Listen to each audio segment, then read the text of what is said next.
You stand on the shore of the ocean watching the tide come in. You sense the call of the sea beckoning to take you in further. You step forward little by little, not knowing what to expect, but expecting more. You keep going as the ocean calls you to enter in to deeper waters.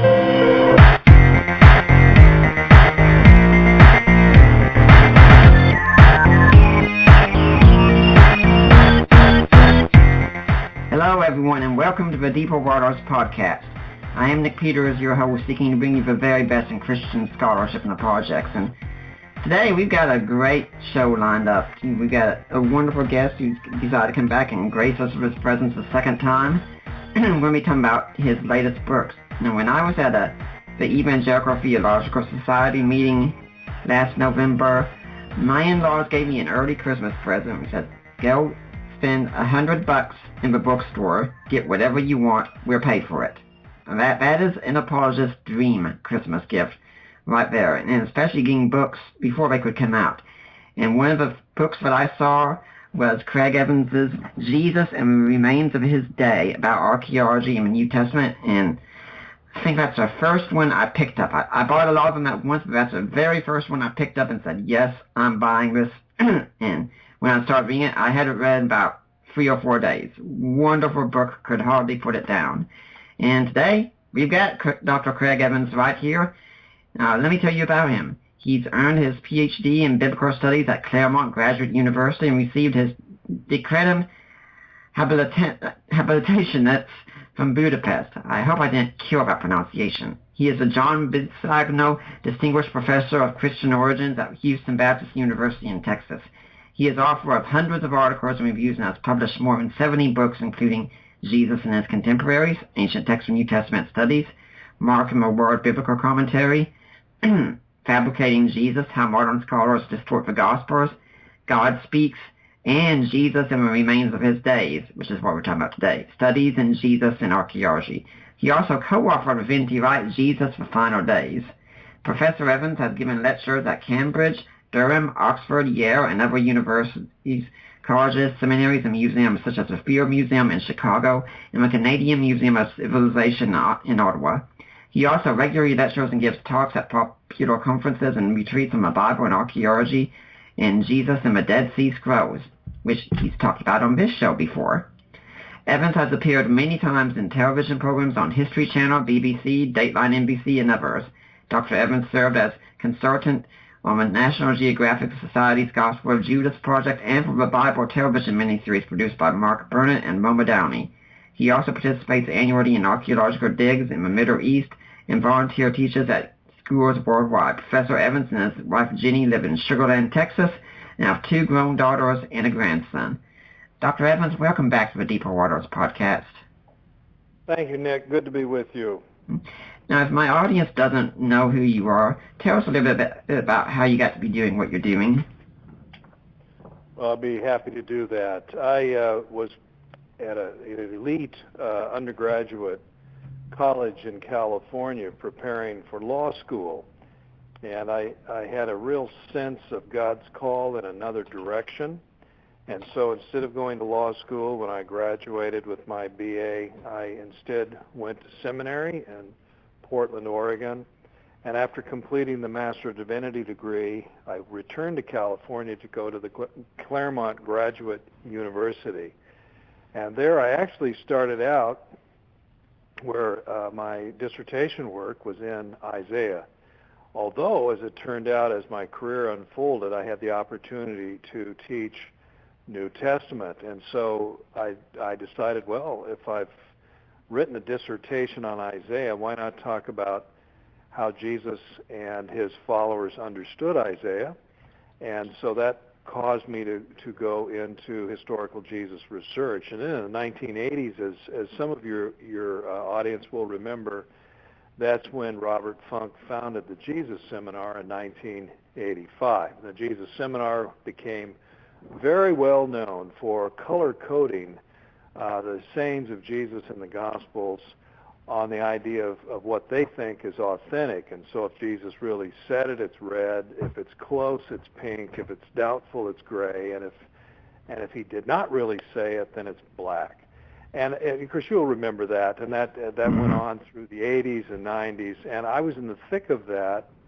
And I was very critical of a lot of their skepticism because it was based on what I thought was an egregious misunderstanding of Jesus' world and failure to understand the light the Dead Sea Scrolls shed on the world of Jesus, his teaching, how people would have heard him and understood him. And so the archaeology, the land of Israel itself, these things were not taken into account. So it was just providentially, I'm sure, but it's just events that occurred drew me into historical Jesus work in the late 80s and right up to the present. And so that's become the defining, I think, characteristic of my own career. And so I'm known as somebody who works on Jesus and the Gospels and related areas such as archaeology, Dead Sea Scrolls, early Jewish rabbinic literature, and related things. And so this book that we're talking about, Jesus and the Remains of His Day, and then the subtitle is Studies in Jesus and the Evidence of Material Culture. And that's how archaeologists refer to the artifacts that they recover or any other physical indications of human life. It's called material culture. Of course, culture is more than just material things, but material culture is what survives from antiquity because it's in the earth, it's made of stone, it's made of metal, glass, or whatever. And so that's how I got into this. And so I've been in Canada for 35 years. I taught for more than 20 years in British Columbia, 13 years in Nova Scotia out east. And in December, my wife and I moved to South Texas, where I'm now the Dean of the School of Christian Thought of Houston Baptist University, obviously in Houston. So we've been here for now about 7 months, and it's exciting because we've established the Houston Theological Seminary and the Master of Divinity program that goes with it, and all of that launches this fall. So that gets you caught up, Nick, and that's why I do what I do and why my own interests in scholarship and publishing became narrowed to Jesus and the Gospels. Well, let's dive into the book, Ben. And like I said, it is an excellent book. Now, if we were talking about archaeology as a whole, do you think archaeology has been a friend or a foe to the New Testament? Well, archaeology clearly has been a friend. What archaeology does, 2 or 3 things.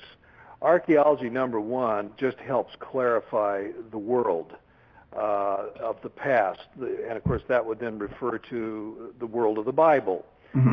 Whether we're talking about Old Testament, the patriarchs, the history of Israel developing as a kingdom, what happens to Israel when the Babylonians conquer this small kingdom, the exile, the restoration, and so on. Archaeology sheds light on the world of Jesus in the early church. And so that's the first thing that biblical archaeology does. It just simply creates a context, helps us understand, and it can be very mundane things, how people lived, kind of food they ate, their practices, the way they worked, levels of literacy, and you name it. It sheds light in unexpected ways when you find things. The second thing that archaeology will do is sometimes it does confirm things the Bible talks about. There used to be radical skepticism a couple hundred years ago. We look back on it now, it's embarrassing, but there were critics, and I put critics in quotation marks, there were critics who doubted that there were Hittites, or there was this group, or that group that's mentioned in the Old Testament, for example. And, well, sure enough, ongoing archaeology has demonstrated that, of course, these groups existed and they had their kingdoms and they battled with one another, and Israel often was caught in the middle. And so what was routinely talked about as nothing more than myth or legend without foundation, that's all been exploded thanks to archaeological discoveries. And currently, just to get us into our century and more recent times, there were skeptics who doubted that there ever was a King David and Solomon. And maybe this is all the stuff of myth and legend from the past. And so, just 25 years ago, we find a stone up north in Israel, and it has House of David inscribed right on the stone. And it's not Israelite propaganda. The stone is in Aramaic, written by Syria. And so they acknowledge the existence of David and his dynasty. And they're enemies with Israel. So it's this kind of evidence. It just keeps coming to light and embarrassing the people who say, well, the biblical narrative is just a fairy tale. It's talking about, it's kind of like King Arthur legends. These things really didn't happen. And archaeology shows that, well, actually, they did happen. These people did exist. They're real places, real people, real events. So archaeology is not only helps us understand the context of the biblical world, but in some instances, it very pointedly shows that the biblical narrative is talking about something that a real person, something that really happened. And so this kind of skepticism that just wants, it's like a knee-jerk reaction. It's almost like, well, if the Bible says this happened, we know it didn't. Kind of a, I don't know what you'd call it, a left-wing fundamentalism, I guess, is very, very open to embarrassment by archaeological discovery. And the same thing is true. That's why I have written this book, Jesus and the Remains of His Day. The same thing applies to the New Testament Gospels, which tell the story of Jesus. There are skeptics who say, oh, well, that didn't happen, or, that's not based on eyewitness testimony. And then, lo and behold, the village in question is uncovered, or something's found that shows that the gospel description of that custom or that event or whatever is accurate. And so it just keeps happening. And so archaeology, to answer your question, yes, it's been a friend. It's a friend of people who take the Bible seriously. It's a friend of those who believe the Gospels really do tell the truth and tell us about the real Jesus of history. And that's what it's done. Now, let me just add a caution, though, Nick. There is a wrong approach that some people will take, and it's the fundamentalism on the right, and that is the idea that the Bible, archaeology is out to prove the truth of the Bible all the time. And I think that's where it gets, that's an abuse. And so you end up with attempts to find Noah's Ark in eastern Turkey up on Mount Ararat or something like that. That's the wrong approach. You don't go into archaeology trying to prove something. You go into archaeology with an open mind. You go into archaeology asking yourself, what's here? What are we going to find? How will it help us understand this or that? You don't go in with some kind of a set opinion or theory or a pet theory or something like that, and you're going to prove it no matter what. That's the wrong thing. That's just like the radical left that says we're going to show that this did not happen or never existed no matter what. Those are closed-minded, dogmatic people. They don't want to be guided by the evidence. So what you do is you say, look, we're going to dig, we're going to find things, and we're just going to study it, and we're going to see where it takes us. But the interesting thing is archaeology is done not just by Christians, not just by believing Jews, but by agnostics, in some cases atheists, people with no religious commitment at all, and they just enjoy it. It is fun. It's like a digging for treasure. And so dig down, find things, get students to volunteer, retirees to volunteer. It's a lot of fun. I've been on digs. I think they're wonderful people. I'm so grateful. They do all this donated labor to find things, and then it gets washed up and studied, the pottery, the coins, whatever it is that's found. And we learn a lot. it just so happens that whoever does the archaeology, Christian, non-Christian, religious person, non-religious person, it just time and time again, it shows that the biblical narratives really are talking about real things in the past. And that is why, Nick, we have a discipline called biblical archaeology. Because if the biblical narrative and the archaeological results did not agree, if they just simply did not correlate, there wouldn't be a field called biblical archaeology. Because there wouldn't be any archaeological evidence that shows that the biblical narrative is right. But because the narrative, these ancient Hebrew narratives in the Old Testament and these very old Greek narratives in the Gospels, because they do correspond, that's why the discipline called biblical archaeology exists, and that's why there are dozens of archaeological digs every single year in Israel or Jordan or Turkey or Italy or Greece, and less so lately because of the unrest, but also in Egypt, and that's why it happens. So yes, I know it's a long answer to your question, but yes, archaeology has been a friend to the Bible. I'm not aware of a single archaeological discovery that contradicts something the Bible talks about.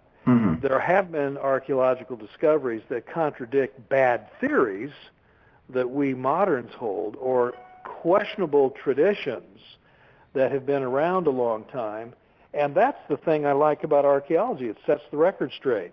It helps us in our biblical interpretation. It shows out, oops, wait a minute, you had that wrong. You need to interpret it differently.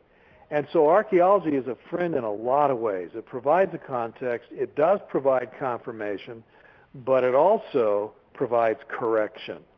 And so archaeology is just a great thing. It goes hand in hand with biblical interpretation. Now, there are also some people, I think, who can expect too much from archaeology. For instance, they say, where we need some archaeological evidence of Jesus, for instance, and we get archaeological evidence of Caesar and other people. I mean, why don't we have some direct archaeological evidence here? And if we play that game, there is very little archaeological evidence for most people that ever lived, isn't there? Well, there's not as much archaeological evidence for some very famous people as you might think. How much direct archaeological evidence do we have for Alexander the Great when you stop and think about it? There's very, very little archaeological evidence that is directly relates to when Alexander lived. Now, what you do is you start getting plenty of evidence after his time. He, of course, didn't reign very long. He died young. He was still in his 30s. But and the same thing applies to Jesus. There isn't a whole lot of archaeological evidence that directly relates to Jesus in his lifetime. And so to complain that there isn't enough evidence relating to Jesus is a failure to understand the nature of ancient archaeological evidence. How much direct evidence do we have, for example, for Julius Caesar or Caesar Augustus? But what we do have a handful of narratives written within a generation or so relating to some of the Roman emperors, and we have a handful for narratives called Gospels written within a generation or so of Jesus of Nazareth. So when you start making comparisons, it is interesting to see that the literary evidence as well as the archaeological evidence relating to Jesus is about the same. It corresponds with the literary and archaeological evidence for some of the Roman emperors, and that's really an amazing thing. And so when I hear somebody say, like the existence of Jesus or something is doubtful because we would expect there to be, if he really lived, we would expect a greater amount of archaeology. That's not a very well-informed view. It doesn't express a good understanding of how history itself unfolds, how it's recorded in the past, or how the archaeological record relates to it. I mean, how often do you find, where an emperor writes his own name on stone and then we find that? I mean, how many emperors write their own biography? A couple of them have, but most don't. Mm-hmm. And so we don't have a biography from Emperor Vespasian or Emperor Nero. And we don't have a biography written by Jesus either. But we do have people within a generation talking about them. And so Jesus compares rather well to other public figures in the past, very well, in fact. Well, I'd like to remind everyone you're listening to the Deeper Waters podcast. We're only going an hour today due to time constraints on Dr. Evans's part. But if you're listening next week, you're not going to hear anything because the 24th is my 6th wedding anniversary to Allie, and we're going to be observing things on the 23rd since the 24th is a Sunday. And sorry, people, but she's a lot cuter than you all are, and she's much more important to me. So I'm going to be taking a break that day. But if you're there the next week, we're going to have Robert Stein coming on. He's going to be talking about the book of Mark, answering questions on Mark. So if you're interested in the Gospel of Mark, come back in 2 weeks and you'll get to hear that. But now let's get back to Dr. Evans. Well, let's talk about some archaeological findings in your book, and we can only cover a few, and I really encourage everyone, please go out and get this book. How about, first off, there are some people who say there weren't any synagogues at the time of Jesus. So when we read about synagogues showing up in the Gospels or in the book of Acts, it's obviously wrong because they just weren't there. Well, thanks, Nick, for raising that question. That is a very good case in point that illustrates a couple of the factors of archaeology that I talked about a few minutes ago. Mm-hmm. Yes, I know it's extraordinary to think of this, but about 25 years ago, a rather prominent scholar in New Testament studies wrote a few essays suggesting that the evidence was such we should conclude that there were no synagogue buildings, no recognized buildings dedicated as synagogues in the time of Jesus, that buildings like that were not constructed until after the year 70, that is after the time when the Jewish temple in Jerusalem was destroyed. And so the synagogues were then built as compensation. The Jewish people now had a place to worship.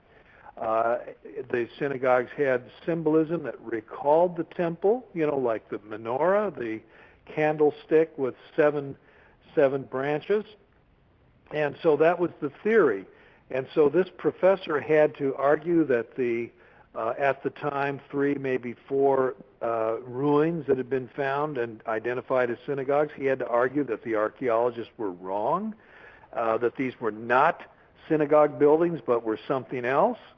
He had to argue that the inscription found in the ruins of Jerusalem from the destruction in 70, the inscription that mentions building and expanding a synagogue and thanking a family, Theodotus is the family's name, thanking them for providing the money for this building. He had to argue that inscription was not pre-70, but rather from the 2nd, 3rd, or 4th century A.D. He had to argue that the New Testament Gospels that referred to meeting in synagogues where Jesus preached, he had to argue that was anachronistic because the Gospels were all written in the 80s or something and reflected a different time. He had to argue that Josephus, the Jewish historian, who was not a Christian, of course, not a follower of Jesus, he had to argue that he was anachronistic too in referring to synagogue buildings. And I'll tell you, Nick, it was silly.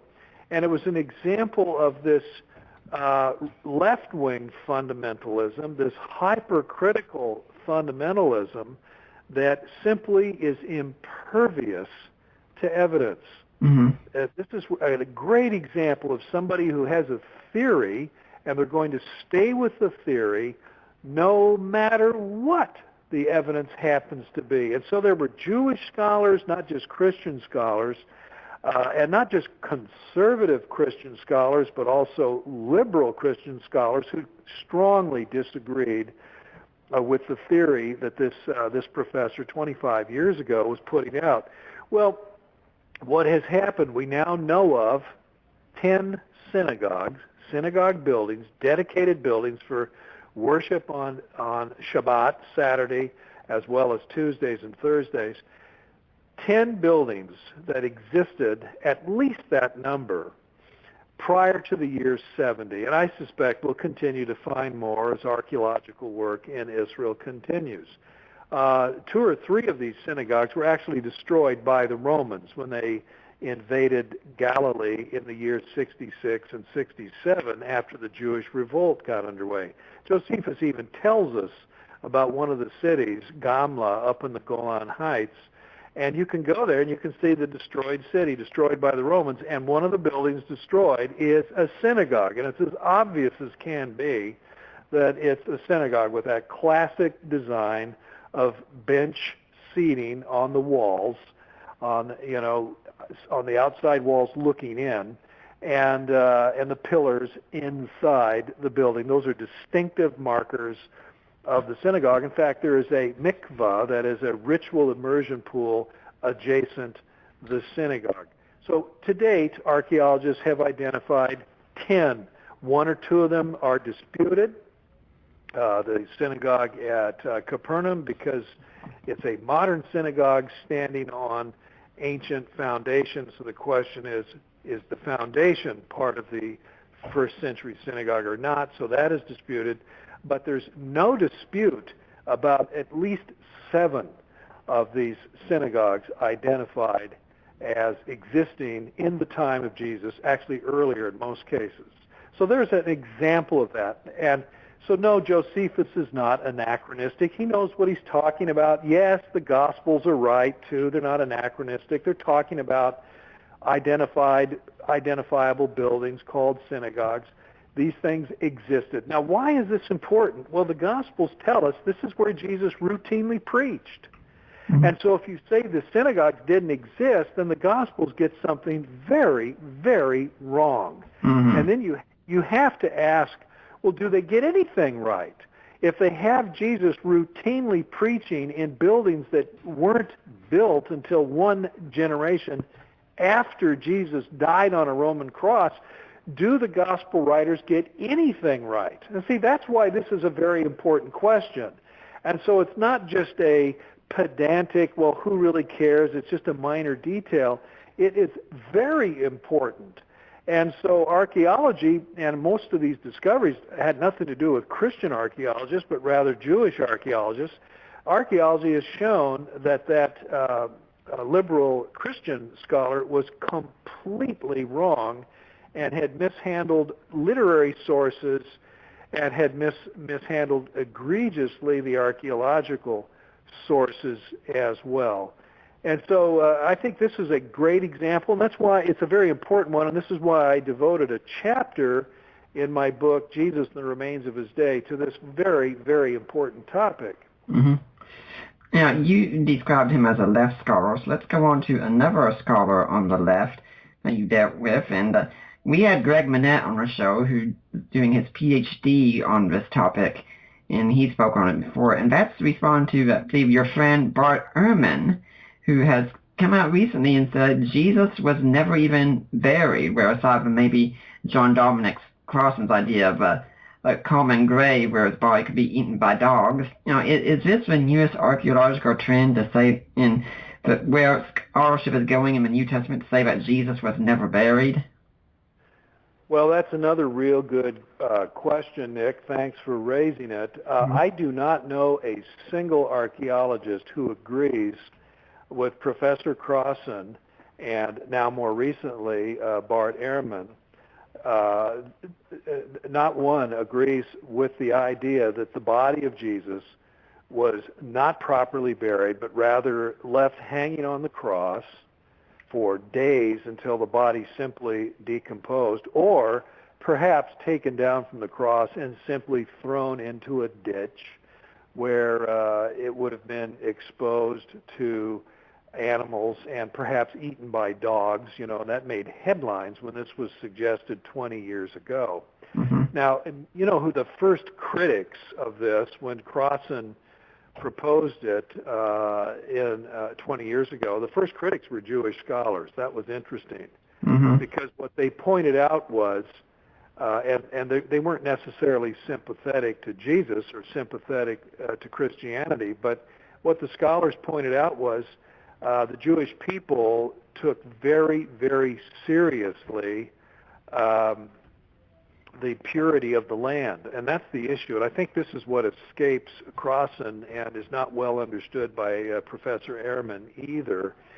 It has nothing to do with pity for the person who's died on the cross or who's been executed in some other manner, hanged, beheaded, or whatever. It has nothing to do with pity for that person. Nobody's trying to say, "Oh, let's be sympathetic and show some grief and sensitivity for this person that's been put to death." That has nothing to do with it. It has to do with the purity of the land. And Deuteronomy chapter 21, verses 22 to 23 spells that out. It basically says if you put somebody to death, he could be guilty of treason or something like that. And of course, Jesus was charged with treason, claiming to be the king of the Jewish people. And if you then hang him from a tree. And a cross, in Jewish parlance, a cross was often called a tree. And you hang him, you must take his body down before the sun goes down, because to leave the body hanging on the tree overnight brings a curse on the land. And so that was taken very seriously. Now, when I debated this with Bart Ehrman, both in writing and in person, he would say, well, are we to believe that the Roman governor, like Pontius Pilate, would actually knew this, that he read Deuteronomy or took Jewish scriptures seriously? And, of course, he was trying to be humorous about that and, sarcastic. Well, no, of course not. Pilate didn't do Bible studies. He didn't care what the Jewish scriptures said. He didn't necessarily know anything about what the Jewish scriptures said. But what he did know was Jewish culture. He did know that if you're going to maintain peace, you can't be seriously offensive. And so for him to execute Jesus and two other Jewish men and hang their bodies up on crosses for them to die just the day before Passover, right outside the walls of Jerusalem, a city that's population triples or quadruples during the Passover season. So it's now teeming with tens of thousands of visitors, many of them from Galilee, to crucify, to execute. The important point, Nick, that I'm making here is that the ruling priests understand all this, and the ruling priests are the ones who consult with the Roman governor, whether it's Pontius Pilate or the governors before him or the governors after him. That's how Rome ruled. And so they ruled provinces, territories like Israel through local leadership. And so the ruling priest knows perfectly well that on a Passover holiday like this, with thousands of visitors, not just from Galilee but from overseas, as well as all the locals who live in Jerusalem or elsewhere nearby in Judea, you have to be sensitive to these strongly held Jewish beliefs. And the purity of the land is what's at stake. So Pilate doesn't have to know what Deuteronomy teaches. That's irrelevant. He just listens to what the ruling priests tell him. Pilate doesn't want to riot. Yes, he wants to promote the Roman imperial cult, but he doesn't want to start a rebellion. And certainly the ruling priests don't want the Jewish people to rebel, because if they can't control the people, if they cannot maintain peace, Rome will remove them. That's actually stated very correctly in the Gospel of John, chapter 11. So the question now is, okay, if Pilate would likely respect Jewish sensitivities on that. I mean, after all, Pilate's interested in putting to death troublemakers. He doesn't care if they get buried or not afterwards. Let the Jewish people see to that. And that's what Jewish law actually says, that if the Jewish Sanhedrin condemns somebody to death, then it's up to the Sanhedrin to see that they're buried, not in honor, but properly. And that's an important thing. And that's why graves, we're told, were set aside for the burial of people who were executed because they were criminals. And that's the key thing here. So now let's go and ask the question, do we actually have literary and archaeological evidence that people who were crucified were buried? And the answer is we do. Josephus flat outright says in Jewish Wars, Book 4, that crucified people were buried. So there's no question of that. And his whole point was to talk about how horrible it was that when the rebels who captured the city of Jerusalem in 66 and launched the war of liberation from Rome, and that resulted in the destruction of the temple in 70, they actually murdered some of the ruling priests and cast their bodies out of the city unburied. They were showing extreme disrespect to them. And Josephus was utterly scandalized that they do that. And that's when he says, why we even bury the worst malefactors, including those who were crucified. Mm-hmm. And I think that makes it very clear. But what about the archaeological evidence? We actually have the heel of a man with an iron spike in it. His name's Yehohanan because his name is written right on the box, the bone box. His skeleton is found in it. His lower leg bones have been broken, which is what they do to hasten your death if you're hanging on a cross, so that you will be buried before sundown. And the iron spike is still in his right heel. We've also found a second bone box, another skeleton. And the accurate publication of the find was delayed for various reasons. The archaeologist himself, who was working on it, died under strange circumstances. But just 3 years ago, it was finally published, and it's the skeleton of the last Hasmonean prince, Antigonus, who fought and lost against Herod the Great, and he was executed by crucifixion and beheading. And so his beheaded skeleton, his crucified bones were found in a box. And you know something, Nick? The nail is still in one of his hands, embedded in the bone. So I've seen these skeletons. I know you can see Yehohanan's heel, a plastic replica in the Israel Museum. I've actually seen the real thing. It's in Jerusalem. I can't say exactly where. I don't want to embarrass the professor, the scientist who has these bones. So I'm keeping that confidential. That's because ultra-Orthodox Jews are extremely touchy about the burial of human remains.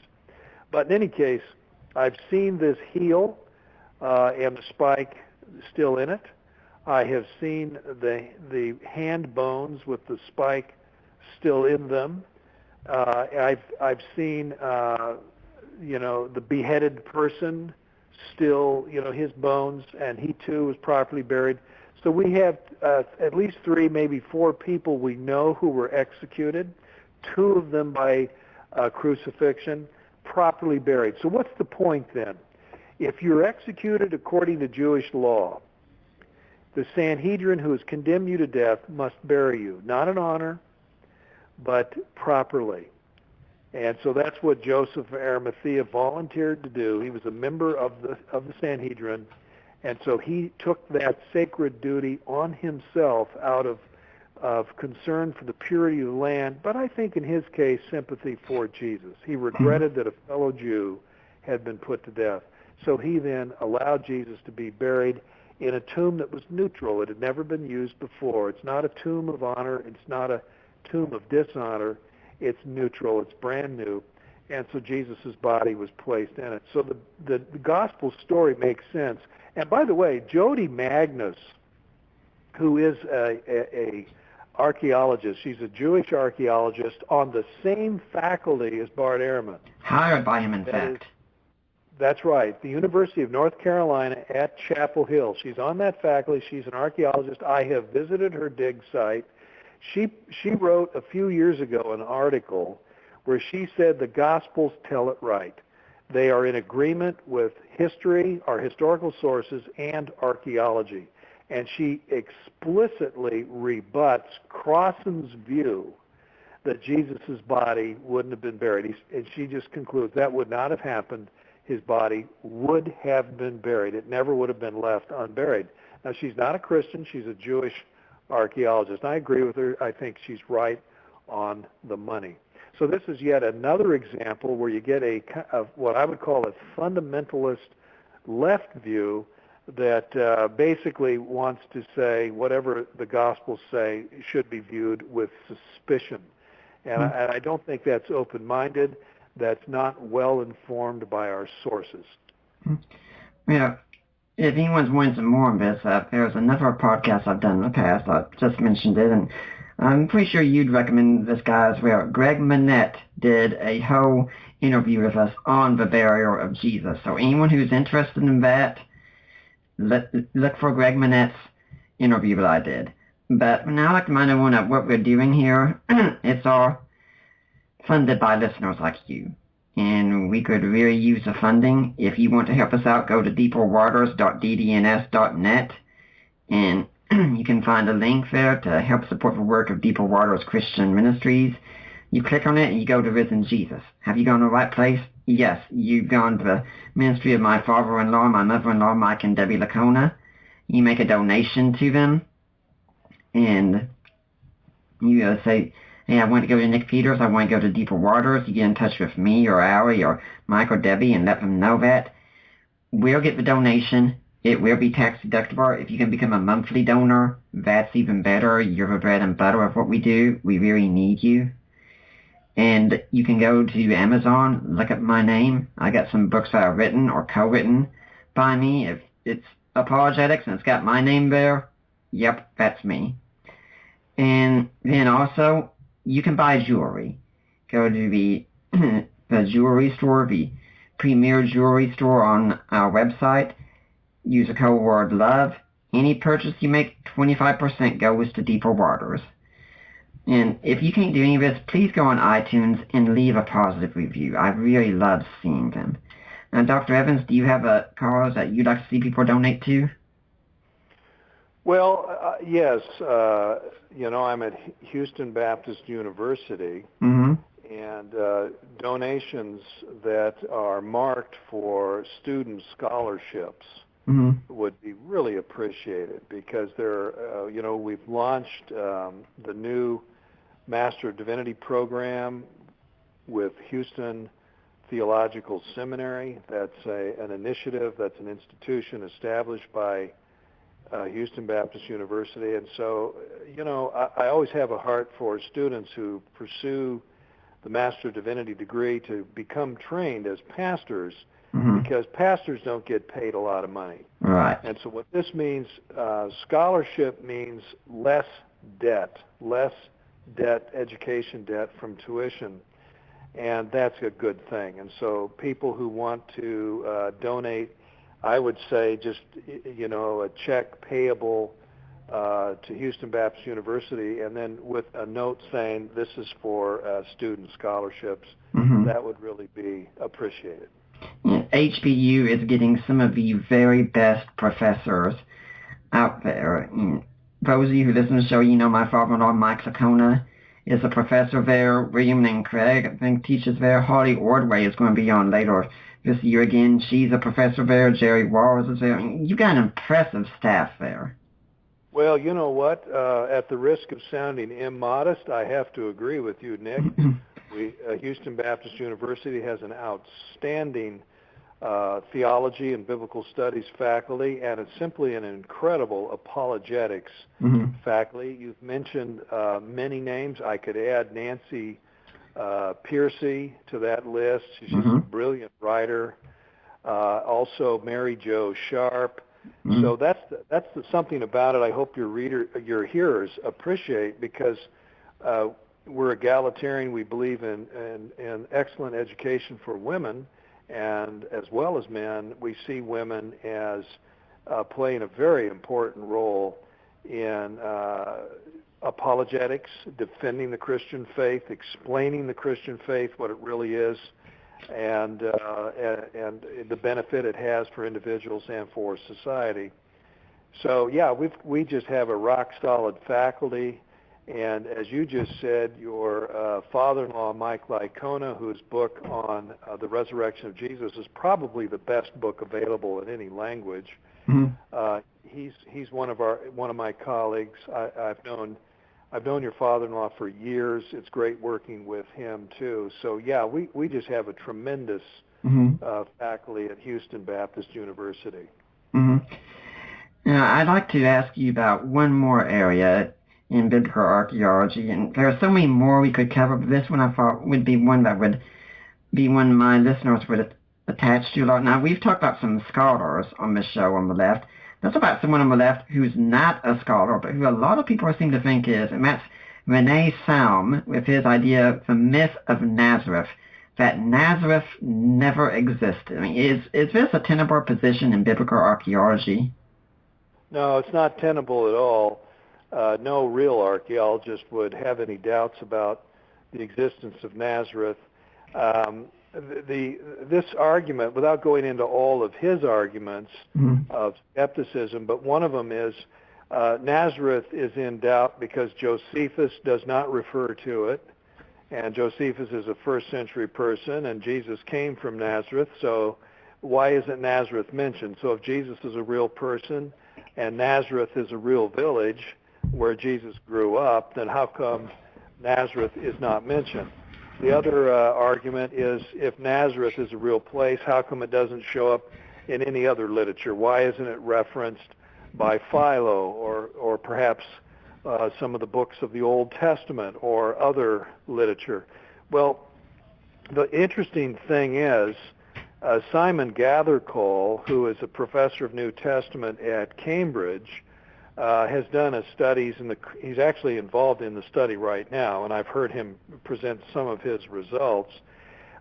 He's compared Josephus and his writings with the New Testament Gospels, and the Gospels refer to a number of cities and villages, and Josephus refers to a number of cities and villages. And so then he asked the question, do we have confirmation of other literature or perhaps archaeology, inscriptions, or whatever for the existence of these villages and cities? And here's the really interesting thing.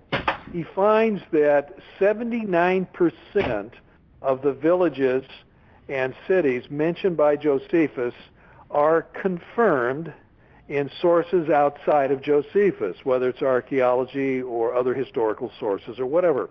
And 81% of the villages and cities mentioned in the New Testament Gospels are confirmed outside of the New Testament. And that's very interesting. So in other words, the Gospels compare very favorably to Josephus, who is a first century eyewitness talking about things, a person who obviously has traveled throughout Israel, south and north, and presumably knows what he's talking about. Now, what about Nazareth itself? Well, I don't even know why anybody wants to dispute Nazareth. It's true, it's not mentioned in the Old Testament, and that's because it did not exist that far back. It probably was established about 100 BC during the rule of the Hasmoneans as part of the effort to re-Judaize Galilee in the north. And so that means lots of people from Jerusalem, Bethlehem, and other Judean villages migrated north, and by the way, named some of their villages in Galilee after their villages in Judea. Maybe you don't know that, but there's a Bethlehem, for example, in Galilee. And so what I surmise is because some of the people from Bethlehem who went up to Galilee were actually descendants of King David, and David is called the branch, Netzer. In Isaiah 11, they actually name Nazareth after the branch. In other words, it's a branch town, Netzera. And so that's done deliberately to allude to Isaiah 11. And by the way, that's Matthew the evangelist knows that. That's why he says Jesus grew up in Nazareth to fulfill the Isaiah 11 prophecy that he will be called a branch, a Nazarene. But do we have archaeological evidence for Nazareth? Certainly.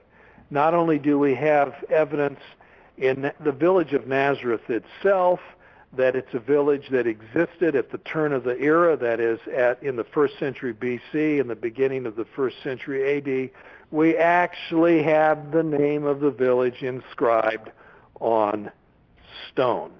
From the 4th century, it's a Jewish inscription talking about where the various priestly courses exist, where they're to be established. And one of the priestly courses, in the aftermath, of course, of the Jewish wars against Rome, one of the Jewish priestly courses is linked to Nazareth, and there is Nazareth written in Hebrew, in stone. So how in the world anybody could say there isn't any evidence for the existence of the village called Nazareth is absolutely silly. We have it inscribed in stone. We have it mentioned in all 4 Gospels written in the 1st century, and the idea that there was no village and people just made it up is absolutely silly. Why would Jewish people who are not Christians a couple hundred years later make it up? What are they trying to do? Help prove the Gospels are accurate? Well, of course not. They refer to Nazareth because it's a real place. It's been a real place since its founding. It's still there today.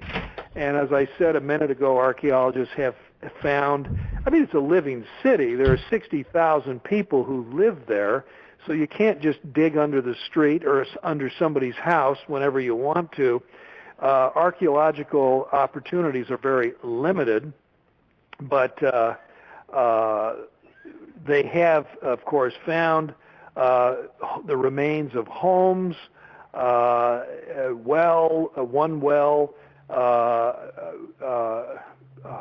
grape presses, terrace farming, and so on, that date back to the 1st century BC and the beginning of the 1st century AD. So again, archaeological evidence embarrasses this kind of radical left-wing skepticism. And I think a lot of this also relies on arguments from silence. And if you're coming to archaeology and other fields like that, arguments from silence are notoriously weak, aren't they? Yes, of course. Arguments from silence need to be understood for what they are. It just, when we're talking about ancient history, Nick, you go back 2,000 years and further back, there's a lot of silence. There are just many, many, many gaps in our knowledge. And so as a historian, for me, all evidence is precious, whether it's written evidence or inscribed evidence in stone, whether it's archaeological discoveries or whatever. All evidence is precious. And so I am very reluctant to just brush aside something that's been found from antiquity. Yes, it has to be studied critically. There are myths and unfactual ideas and beliefs from the past that are passed down uncritically. We don't accept everything from the past just because somebody a long time ago said so. So there has to be a critical assessment of it. But I think it's an egregious, it's a sin against critical thinking, against the intellect, to just throw under the bus evidence from the past. I just find it inexcusable. If you have a good reason for suspecting that something is erroneous or mistaken, well, that's fine. But you have to have a reason for it. You have to have some counter evidence for it. It can't just be your own personal bias or preference. And so if you have first century texts, 4 of them, Matthew, Mark, Luke, and John, independently, at least 2 independent streams there, if not 3, referring to Nazareth. Jesus is from Nazareth, even though he's headquartered in Capernaum, by the way. Yeah. He's known as Jesus of Nazareth, not Jesus of Capernaum. That argues in favor of the tradition right there. And then when you find archaeological evidence that shows that, that village did exist in the time of Jesus, and then you find the name Nazareth inscribed on stone, why are we even debating it? It seems to me that pretty well wraps it up, and we should move on and discuss other things. Well, Dr. Evans, we're unfortunately getting getting to a point where we have to bring things to a close here. And I just want to tell everyone out here, please get your hands on this book. If I could recommend to you one book on New Testament and archaeology, it would be this one. And right now, it's available on Amazon in only the hardcover format. Kindle isn't even out yet, apparently. But it's available for $32.26. That's a bit, but it is money that would be very well spent. The book is very enjoyable and very accessible, very easy to read. I went through it in just a few days. It's a wonderful read. Dr. Evans, do you have a blog, website, a way people can get in touch if they want to find out more? Yes, I do. It's www.craigaevans.com. Mm-hmm. And the book is mentioned there. And, of course, it's real easy to find it. Just Google Jesus the Remains of the Day. It'll take you to Amazon. It'll take you to Hendrickson, who is the publisher, Mm-hmm. and probably to other places, too, where it's easy to get the book. Mm-hmm. Dr. Evans, do you have any final thoughts you'd like to leave today for the Deep Forest Waters audience? Well, I do, and I think I had an interesting conversation with some Mormons one time, and many of your audience would understand some of the Mormon teachings about the Book of Mormon and the gold tablets and all of that. And I obviously am very skeptical. And why am I skeptical? Because there's no evidence, no archaeological evidence that suggests that the Book of Mormon story is true.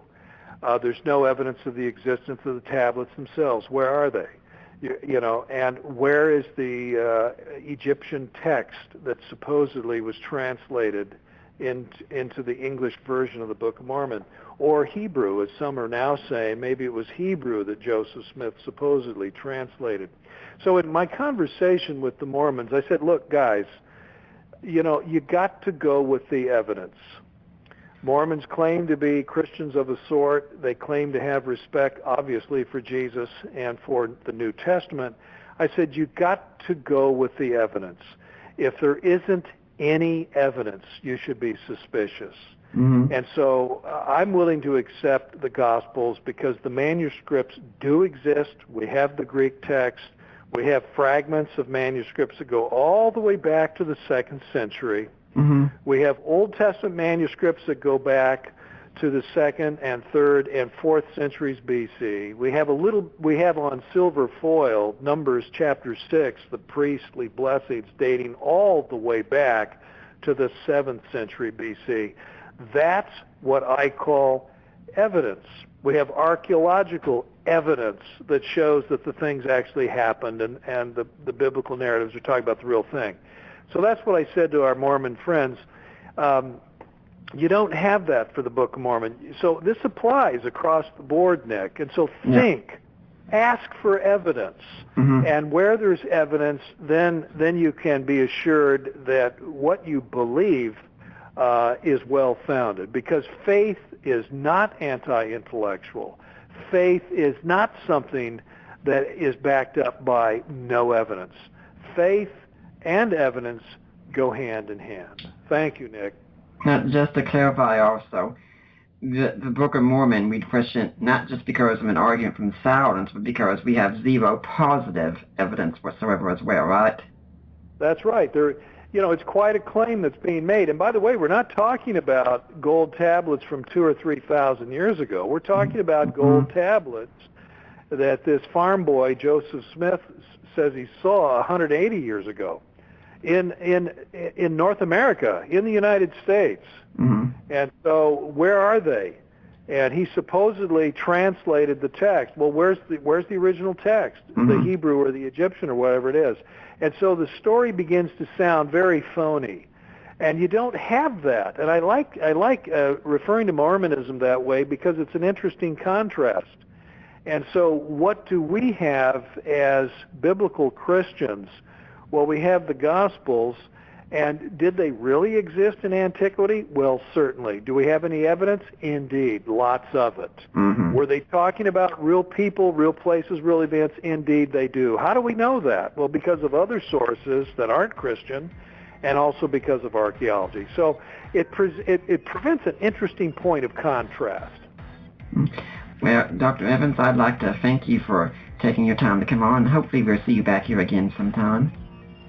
Very good, Nick. Well, thank you. I'd like to remind everyone that in 2 weeks, you're going to have Robert Stein coming on. We're going to talk about the Gospel of Mark. For now, I'm Nick Peters, and I'm signing off.